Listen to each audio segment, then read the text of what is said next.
Hello friends, welcome to Aryabhat Tutor. Now this is Drishti Bhartiya. Let us we talk about the Samanya Gyan today और दी GK MCQs today। और आज 4 जून 2020 है।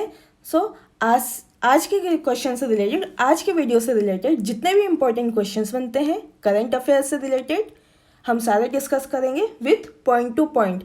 So let us be discuss now.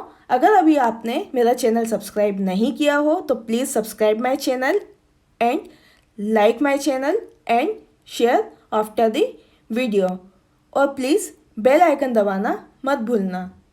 So today we started the current affairs. So today's first question, the first question is आयुध निर्माण दिवस भारत में आयोजित किया जाता है। Option 1 18 March, 2 20 March, 3 16 March, 4 19 March. So answer is 1 18 March. Now on description, संक्षिप्त में हम इसका एक बार विवरण देख लेते हैं। जैसा कि हम जानते हैं 18 मार्च 1801 में देश में प्रथम आयुध कारखाने को कोलकाता में स्थापित किया गया था, परंतु इसका उपलक्ष्य जो था वो प्रतिवर्ष भारत में 18 मार्च को आयुध निर्माणी दिवस आयोजित किया जाना चाहिए। परंतु वर्तमान समय में देश में कुल 41 आयुध कारखाने सेवारत हैं और उनमें से आयुध निर्माणी बोर्ड की स्थापना जो कि 1979 में की गई थी। इसलिए हमें याद रखना है हर साल 18 मार्च को आयुध दिवस मनाया जाता है। सो answer is 1। Next question, question number 2, देश का प्रथम राज्य जो गृहिणी सुविधा योजना के तहत 100% LPG गैस प्राप्तकर्ता राज्य बन गया है। Option 1 Himachal Pradesh, option 2 Manipur, 3 Uttarakhand, 4 Meghalaya. So answer is 1 Himachal Pradesh. Now on description, जैसा कि हम जानते हैं कि पहले साल में 33,500 गैस कनेक्शन देने की बात किसने, हिमाचल प्रदेश सरकार ने की गई थी। किसके द्वारा, प्रधानमंत्री उज्ज्वल योजना के तहत, लेकिन उसे उस टाइम पर शामिल नहीं किया गया। परंतु गृहिणी सुविधा योजना के तहत LPG कनेक्शन और गैस चूल्हा निःशुल्क मुहैया करवाना पड़ेगा, ऐसा प्रधानमंत्री स्कीम में कहा गया था। लेकिन राज्य सरकार और हिमाचल प्रदेश ऑब्वियसली राज्य है तो उस पर 12 करोड़ रुपए के बजट का प्रावधान भी किया गया है। हमें याद रखना है option 1 Himachal Pradesh. So next question, question number 3, वह देश जहां पृथ्वी पर सबसे तेजी से गर्म होने वाला घोषित क्षेत्र स्थित है। Option 1 Norway, 2 Costa Rica, 3 Kazakhstan, 4 Sudan. So answer is 1 Norway. अब डिस्क्रिप्शन देख लेते हैं। बात नॉर्वे की है तो हमें याद रखना है कि नॉर्वे जो है वो एक उत्तरी क्षेत्र में स्थित एक शहर है। यहाँ पर जो है स्वालबार्ड ये द्वीप समूह है जहाँ पर जलवायु परिवर्तन हमें हर चरम परिणामों पर तेजी से प्रभावित होता हुआ दिखता है।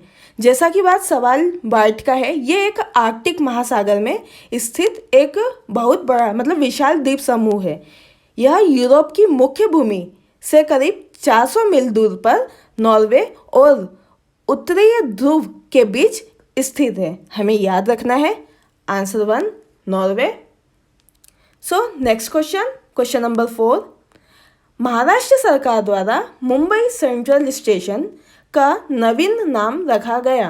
ऑप्शन 1 नाना शंकर सेठ, 2 प्रताप सिंह भोसले, 3 छत्रपति शाहू, 4 छत्रपति राजा राम। सो आंसर इज 1 नाना शंकर सेठ। अब डिस्क्रिप्शन देख लेते हैं। जैसा कि हाल ही में हमें पता है कि 12 मार्च 2020 को महाराष्ट्र मंत्रिमंडल ने नाना शंकर सेठ को मुंबई सेंट्रल स्टेशन का नाम बदलने के प्रस्ताव को मंजूरी दी थी। यह अनुमोदन जो था वो प्रस्ताव किसके द्वारा गया था? रेल मंत्रालय को अंतिम रूप में प्रदान करने हेतु प्रस्तावित किया गया था। परंतु हमें ध्यान देना चाहिए कि भारत में आमतौर पर रेलवे स्टेशन के नाम परिवर्तन की प्रक्रिया जो है वो उस राज्य सरकार द्वारा प्रारंभित की जाती है जहाँ पर उसका परिवर्तन होना है। लेकिन हमें ये भी पता होना चाहिए कि जो कि एक सुप्रसिद्ध नाम है जगन्नाथ शंकर सेठ, ये बहुत ही जो था यूनिक नेम था उस शख्सियत का जिसने 1865 के बीच इंडियन रेलवे एसोसिएशन की स्थापना की थी। हमें याद रखना है 1865 में इंडियन रेलवे एसोसिएशन की स्थापना की थी किसने? जगन्नाथ शंकर सेठ ने। और अभी जो नवीन परिवर्तन के लिए नाम दिया गया था वो था नाना शंकर सेठ का। सो दोनों ही नाम हमें बहुत अच्छे से याद रखना है। Next question number 5। विवादास्पद कुरिल द्वीप का संबंध किन 2 राष्ट्रों से है? ऑप्शन 1 रूस और जापान, 2 चीन और ताइवान, 3 इंडोनेशिया और मलेशिया, 4 चीन और दक्षिण कोरिया। सो आंसर इज 1 रूस और जापान। जैसा कि हम जानते हैं कि कुरिल द्वीप जो है वो एक ज्वालामुखी द्वीप समूह है, बोल सकते हैं, जो कि ओकोशॉट्स को प्रशांत महासागर मतलब पैसिफिक ओशियन से क्या करता है? अलग करता है। लेकिन वर्तमान में जो द्वीप है जैसे रूसी प्रशासन के अधीन है, परंतु आर्किपेलागो के 4 से अधिक दक्षिण द्वीपों पर जैसे जापान के दावों के कारण कुरिल द्वीप विवाद में चल रहा है। यह द्वीप द्वीपीय रूप से अस्थिर क्षेत्र में स्थित है जिसे रिंग ऑफ फायर भी कहा जाता है। परंतु हाल ही में 25 मार्च 2020 की बात है जहां पर कुरिल द्वीप समूह में 7.5 तीव्रता का तेज भूकंप दर्ज किया गया। हमें याद रखना है कि रिंग ऑफ फायर भी इसे कहा गया। ऑप्शन 1 रूस और जापान। Question number 6। सार्वजनिक सुरक्षा अधिनियम मतलब पब्लिक सेफ्टी एक्ट, हम इसे PSA भी कहते हैं। यह राज्य और केंद्र शासित प्रदेश पर प्रभावी है। Option 1 Jammu Kashmir, 2 Arunachal Pradesh, 3 Leh Ladakh, 4 Nai Delhi. So answer is 1 Jammu Kashmir. हाल ही में 24 मार्च 2020 की बात है जब जम्मू कश्मीर के पूर्व मुख्यमंत्री उमर अब्दुल्ला को 7 महीने बाद सार्वजनिक सुरक्षा अधिनियम के तहत नज़रबंदी से रिहा किया गया था। अब यह अधिनियम क्या है? जैसा कि हम जानते हैं कि अधिनियम जो होता है वो राज्य प्रशासन को किसी भी व्यक्ति को बिना मुकदमा दायर किए 2 वर्षों तक जेल में रखने का अधिकार देता है। परंतु इस अधिनियम की शुरुआत 1978 यानी 1978 में फारूक अब्दुल्ला के पिता शेख अब्दुल्ला ने लकड़ी तस्करी को रोकने के लिए जो उपयोग किया गया था वो ही उपयोग जो है उमर अब्दुल्ला जी के लिए, जो कि पूर्व मंत्री थे किसके? जम्मू कश्मीर के, उनके लिए भी लागू किया गया था सार्वजनिक सुरक्षा अधिनियम। हमें याद रखना है। Next question number 7। IISc Bengaluru के वैज्ञानिक द्वारा किस परियोजना के तहत स्वदेशी वेंटिलेटर विकसित किया गया? ऑप्शन 1 प्रोजेक्ट सुरक्षा, 2 प्रोजेक्ट प्राण, 3 project Kavach, 4 project corona. So answer is 2 project Pran. Now description. जैसा कि हम जानते हैं 2 अप्रैल 2020 को Indian Institute of Science IISc जो थे बेंगलुरु के वैज्ञानिक और वहाँ के छात्र ने प्रोजेक्ट प्राण के तहत स्वदेशी वेंटिलेटर विकसित किया। अब वेंटिलेटर का दबाव जो सेंसर का उपयोग करके बनाया गया था, वेंटिलेटर जो था वो दबाव सेंसर के उपयोग से बनाया गया था। ये एक ऑटोमोबाइल उद्योग में व्यापक रूप से कार्य करता है। हमें ध्यान देना चाहिए कि वर्तमान समय में भारत वेंटिलेटर जैसे चिकित्सक उपकरणों के लिए पूरी तरह से आयात पर निर्भर है। मतलब जितना हमारे इंडिया में, भारत में जितना भी आयात होगा वेंटिलेटर का, हम उसी को यूज़ कर पाएंगे। हमारे यहाँ अभी मैन्युफैक्चरिंग अभी तक नहीं थी, लेकिन बेंगलुरु में IISc के द्वारा जो है यह स्टार्ट किया गया और शुरुआत भी किया गया। इसलिए बहुत इम्पोर्टेंट है, हमें याद रखना है प्रोजेक्ट प्राण। सो क्वेश्चन नंबर 8, विश्व का सबसे पुराना टेनिस टूर्नामेंट है। Option 1 Wimbledon, 2 French open, 3 US open, 4 Australian open. So answer is 1 Wimbledon. Now description. जैसा कि सभी जानते हैं विंबलडन को ही द चैम्पियनशिप के रूप में भी जाना जाता है। यह दुनिया का सबसे पुराना टेनिस टूर्नामेंट है। अब इसमें 4 ग्रेड होती है, हमें याद रखना है। जैसे पहला जो है वो है फ्रेंच ओपन, दूसरा है जो है US ओपन, तीसरा जो है वो है ऑस्ट्रेलियन ओपन। तो इनमें से एक जो रहता है वो विंबलडन के अंदर जाता है। जैसा कि हम जानते हैं महामारी के चलते हुए, अभी कोरोना लॉकडाउन के चलते हुए, जैसा कि हम देख रहे हैं कि स्पेन और अदर फॉरेन कंट्रीज़ में पहले लॉकडाउन हो चुका था। उस बीच जब ऑस्ट्रेलिया में और लंदन में हुआ, तब 1 अप्रैल 2020 की बात है कि लंदन में जो आयोजित होने वाला विंबलडन टूर्नामेंट होने वाला था उसे रद्द कर दिया गया। लेकिन इसके पूर्व विंबलडन टूर्नामेंट कब रद्द किया था ये भी हमें याद रखना है। ये द्वितीय विश्व युद्ध या सेकेंड वर्ल्ड वॉर के टाइम पर भी इसे रद्द कर दिया गया था। तो 2 बार रद्द हुआ है, एक तो कोरोना वायरस कोविड-19 की वजह से हुआ है और एक जो है सेकेंड वर्ल्ड वॉर के टाइम पे रद्द हो चुका। हमें दोनों याद रखना है। सो answer is 1 Wimbledon. Next question, question number 9,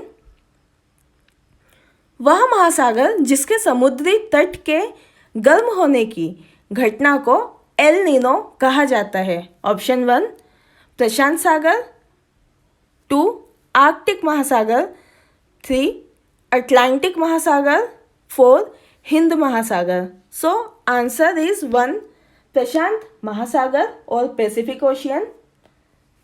अब डिस्क्रिप्शन देख लेते हैं। पैसिफिक ओशियन मतलब पेरू की बात हो रही है, पेरू के निकट बात हो रही है। लेकिन ऐसा माना गया है कि पेरू के निकट जो समुद्री तट है वो जो घटना जहाँ वहाँ पर जो होती है उसे हम एल नीनो कहते हैं। वो ज़्यादा गर्म हवाओं की वजह से या ताप बढ़ जाने की वजह से होती है। परंतु दक्षिण अफ्रीका के पश्चिमी तट देश का नाम है पेरू और इक्वाडोर के समुद्री मछुआरों द्वारा प्रतिवर्ष क्रिसमस के आसपास प्रशांत महासागर द्वारा जो धारा है वो तापमान में होने वाली वृद्धि को हम एल नीनो भी कहते हैं। जैसा कि हम जानते हैं हाल ही में अमेरिकी मौसम एजेंसियों द्वारा जारी किए गए पूर्ण अनुमान के अनुसार गर्मियों में एल नीनो की अधिक संभावना जताई गई है, हमें याद रखना है। सो नेक्स्ट क्वेश्चन, क्वेश्चन नंबर 10, केंद्रीय रेल मंत्रालय द्वारा रेलवे उत्पादन इकाइयों के मूल्यांकन हेतु प्रारंभ रेटिंग सावधान है। ऑप्शन 1 रेलको रेटिंग, 2 ग्रीनको रेटिंग, 3 बगड़ी रेटिंग, 4 काल्को rating? So answer is 2, Greenko rating. Now on description. जैसा कि हम जानते हैं केंद्रीय मंत्रालय द्वारा 42 रेलवे उत्पादन इकाइयाँ जो थी वो कार्य मूल्यांकन के लिए हर परिस्थिति और स्थिरता पर आधारित थी, जिसे हमने ग्रेनको रेटिंग कहा है या ग्रेनको रेटिंग प्रावधान लागू किया था। यह मूल्यांकन प्रावधान संस्थान, संरक्षण और कटौती में मददगार होता है। जैसा कि हम जानते हैं कि केंद्रीय रेलवे मंत्रालय द्वारा ग्रीनको रेटिंग जो है वो संयुक्त राष्ट्र में framework convention of climate change के तहत स्थापित किया गया है। किसके तहत? हमें याद रखना है, यूनाइटेड नेशन और संयुक्त राष्ट्र किसके द्वारा? Framework convention on climate change. Important है, बहुत बार एग्जाम में पूछा भी गया है और पूछते रहेंगे, हमें याद रखना है। Next question, question number 11। वह संवैधानिक अनुच्छेद और अनुसूची जिसके तहत बोडोलैंड प्रादेशिक परिषद की स्थापना की गई। ऑप्शन 1 5वीं अनुसूची, 2 6ठी अनुसूची, 3 11वीं अनुसूची, 4 8वीं अनुसूची। सो आंसर इज 6ठी अनुसूची, बी। Now on description. जैसा कि हम जानते हैं कि बोडोलैंड जो है बीटीसी हम उसे कहते हैं, बोडोलैंड टेरिटोरियल काउंसिल। यह मौजूदा कार्यकाल जो था, हाल ही में हमें पता है कि 27 अप्रैल 2020 को समाप्त हो चुका है। इसके लिए 4 अप्रैल 2020 को चुनाव होने थे, किंतु कोविड-19 की महामारी के कारण इन्हें अनिश्चित काल के लिए स्थगित कर दिया गया। परंतु हमें पता होना चाहिए कि बीटीएडी जो है बोडोलैंड प्रादेशिक क्षेत्र जिलों के लिए जो संवैधानिक प्रमुख होता है, जैसे कि राज्यपाल, उस प्रदेश का राज्यपाल जो उसे क्या कर सके? प्रशासित कर सके। हमें याद रखना है ये जो है ऑटोनोमस डिस्ट्रिक्ट काउंसिल के पास जाता है, जो भारतीय संविधान की 6ठी अनुसूची में रखा गया है। अब भारतीय संविधान की 6ठी अनुसूची में रखा गया तो हमें याद रखना है कि 4 राज्यों को रखा है, जैसे पहला असम, दूसरा मेघालय, तीसरा त्रिपुरा, चौथा मिजोरम। हमें चारों के बारे में याद रखना है, इम्पोर्टेंट है। Next question, question number 12। वह देश जहां हाल ही में विश्व के सबसे पुराने शुद्ध ग्रह क्रेटर याराबुब्बा क्रेटर की खोज की गई है। Option 1 Australia, 2 Netherland, 3 Iceland, 4 Denmark. So answer is 1 Australia. Now on description देख लेते हैं। जैसा कि हम जानते हैं कि भूवैज्ञानिक ने ऑस्ट्रेलिया में दुनिया के सबसे पुराने शुद्ध ग्रह क्रेटर, जिसे हम याराबुब्बा क्रेटर के नाम से जानते हैं, और याराबुब्बा के क्रेटर के नाम से उन्होंने खोज की थी। इसका महत्व क्या था? इसका महत्व ये था कि पृथ्वी के हिमगुम से बाहर निकलने से संबंधित जानकारी जो प्राप्त हो सकती थी वो हमें याराबुब्बा क्रेटर से मिली थी। लेकिन ये खोज जो थी वो पहली बार 1979 में खोजा गया था। अब यह क्रेटर पृथ्वी पर सबसे पुराना क्रेटर है, जो कि दक्षिण अफ्रीका में अवस्थित व्रेट फोर्ट क्रेटर के नाम से भी फेमस है, और ये लगभग 200 मिलियन वर्ष पुराना माना गया है। हमें याद रखना है 200 मिलियन वर्ष पुराना व्रेडोफोर्ट क्रेटर भी है, और ये कहाँ स्थित था? पहली बार भूवैज्ञानिकों ने कहाँ स्थित करा था इसे? पहली बार कहाँ देखा था? ऑस्ट्रेलिया में। हमें याद रखना है आंसर 1। सो नेक्स्ट क्वेश्चन, क्वेश्चन नंबर 13। वह अंतर्राष्ट्रीय संगठन जिसके द्वारा स्टैच्यू ऑफ यूनिटी को 8वें आश्चर्य के रूप में और आचार्य के रूप में मान्यता प्रदान की है।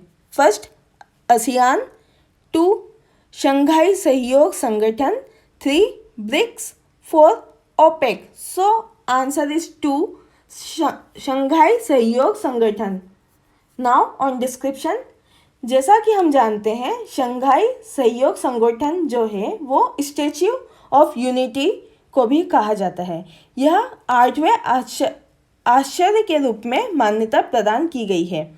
वर्तमान समय में शंघाई सहयोग संगठन जो है वह कजाकिस्तान में तमगली के पुरातत्विक परिदर्शित और किर्गिस्तान में इसकी कुल झील में और चीन में डैमिंग पैलेस में और रूस के द गोल्डन रिंग सिटीज़ में समेत कुल 8 स्थलों को आश्चर्य स्थल के रूप में भी मान्यता प्रदान की है। हमें याद रखना है, इम्पोर्टेंट है, शंघाई सहयोग संगठन। Next question, question number 14। वह शहर जहां देश का दूसरा रक्षा नवाचार केंद्र स्थापित किया गया। Option 1 Nashik, 2 Agra, 3 Tiruchirappalli, 4 Ahmedabad. So answer is 1 Nashik. Now description देख लेते हैं।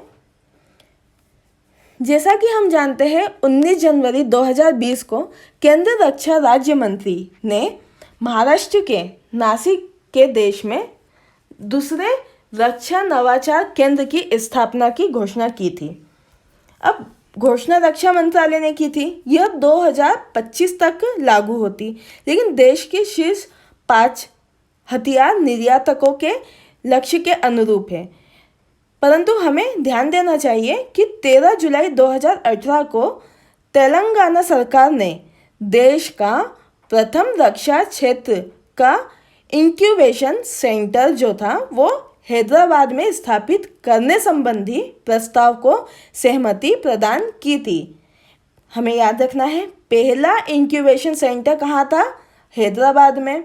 और जो हाल ही में अभी हुआ है वो कहाँ हुआ था? रक्षा नवाचार केंद्र जो था वो अभी नासिक में हुआ है। कब? 19 जनवरी 2020 में। हमें याद रखना है, ये 5 वर्ष के लिए निर्धारित किया गया है। सो नेक्स्ट क्वेश्चन, क्वेश्चन नंबर 15। भारतीय रेलवे की इकाई जिसके द्वारा इलेक्ट्रिक इंजनों की ब्रांडिंग प्रारंभ की गई। ऑप्शन 1 पश्चिमी रेलवे, 2 उत्तर पश्चिमी रेलवे, 3 दक्षिण पूर्व रेलवे, 4 दक्षिण मध्य रेलवे। सो आंसर इज 1 पश्चिमी रेलवे।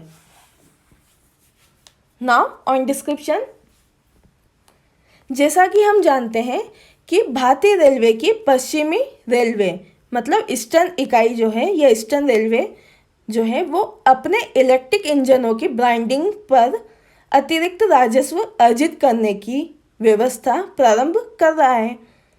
इससे रेलवे को 1.05 करोड़ रुपए का अतिरिक्त राजस्व अर्जित करने में मदद मिलेगी। परंतु इस व्यवस्था के तहत पश्चिमी रेलवे के इंजनों पर उत्पादों की विज्ञापन प्रदर्शित किया जाएगी। तो हमें याद रखना है, प्रतिवर्ष 1.05 करोड़ का जो है अतिरिक्त राजस्व अर्जित करेगा कौन? केंद्र सरकार। इसलिए पश्चिमी रेलवे में जो है इलेक्ट्रॉनिक इंजन की ब्रांडिंग प्रारंभ की गई है। सो आई होप गाइस कि आज का वीडियो आपको बहुत पसंद आया होगा, because 15 question is the 15 questions of the current affairs today we discuss in the 4th June 2020. So अगर अभी तक आपने मेरा चैनल सब्सक्राइब नहीं किया हो तो please subscribe my channel, because आज के वीडियो का टारगेट था 1 lakh subscribe, 1 lakh like and 1 lakh share. I hope guys कि आपने चैनल सब्सक्राइब कर दिया होगा। प्लीज़ बेल आइकन दबाना ना भूलें। Press the bell icon, because मैं आपको जितनी ज़्यादा इन्फॉर्मेशन है वो मैं आपको इजीली कन्वे कर सकूं थ्रू दी नोटिफिकेशन। और अगर आपको इस टॉपिक से रिलेटेड या किसी दूसरे टॉपिक से रिलेटेड या सब्जेक्ट में किसी भी टॉपिक से रिलेटेड आपको पढ़ना हो या कुछ पूछना हो, so please WhatsApp my number और व्हाट्सअप ग्रुप आप ज्वाइन कर सकते हैं. My number is 9424570979. Your support is our power. Thank you so much. जय हिंद, जय भारत.